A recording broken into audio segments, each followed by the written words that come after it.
One of the things that I've been really focused on and teasing out lately is this idea of when these social and emotional skill sets exist at a foundational level, what has to happen in order for that to take place? There are programs out there, there's curriculums out there, there's approaches out there. And so, what has to happen for this work to just be embedded, to be foundational, to feel it and see it and hear it? And it's more not around, oh, we're doing this lesson or this thing, but more of it's just simply who we are. And I think there's a couple factors that come into play here.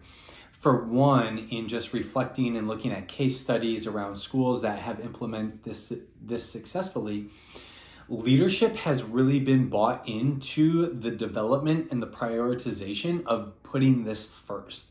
Whenever you look at this success from a building or district level, it's ultimately brought in from leaders who want to lead that way or understand or doing their own development around this in order to make that translate. So that's one piece, is like leadership is involved and they're not delegating it to other people. There's a constant thread line from leaders all the way down to teachers and assistants and whoever, that there's this like, this is who we are and this is what we're going to be doing. And so there's that piece right there.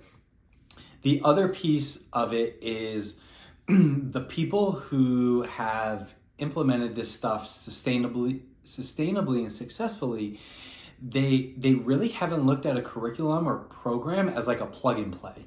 What I mean by that is they haven't gone, oh, this curriculum looks really comprehensive. It looks like it can do everything that we need to do to close the gaps.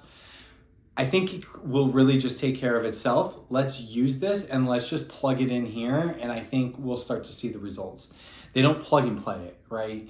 I think that's where inconsistencies come in. I think that's where you go into certain classrooms and one classroom it's thriving and the next, it looks like they don't even know that it exists, or it ends up sitting on the shelf, or it also is just so separate from academics and culture and all the things because there isn't this like development around it. It's just taking the thing they've heard works and going, well, I don't need to invest so much time in it.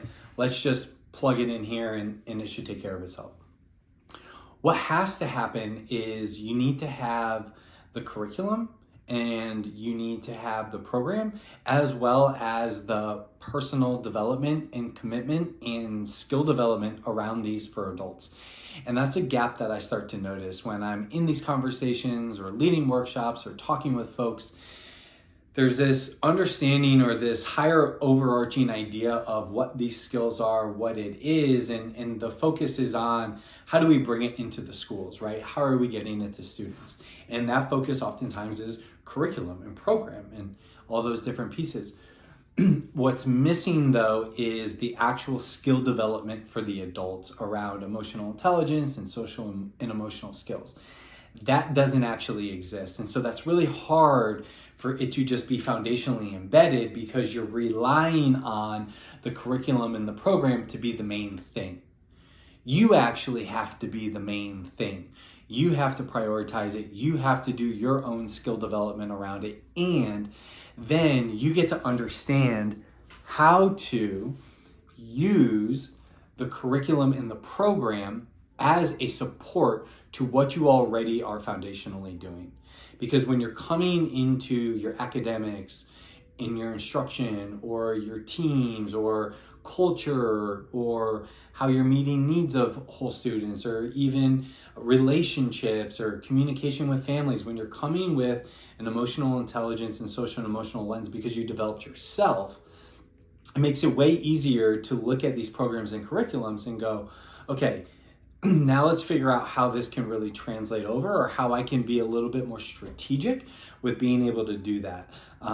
That's really what has to happen. And that's why for Come Home specifically, that's why our approach is from self to systems, because we have to develop ourselves. We have to spend a lot of time developing our skill sets as adults, understanding that we're trying to bring this to a foundational level of just who we are as leaders and educators and people, working within the school system. But then we get to think about all the other pieces when it goes to others and systems on how we can do that effectively and efficiently. And that's where when we partner or merge it with different programs or different curriculums that supplement the foundational work and the foundational development that's going on, that's when you see it start to stick. That's when you feel it, because there's no reliance on the program and the curriculum, because the adults and the leaders have already taken ownership in their own growth and development, because they want to be able to bring these skills into everything that they do. So I'm going to be spending more time diving into it, but definitely a gap I'm starting to notice, and just working with different folks on how we fill that. And Pickles also says hello. Say hi, Pickles.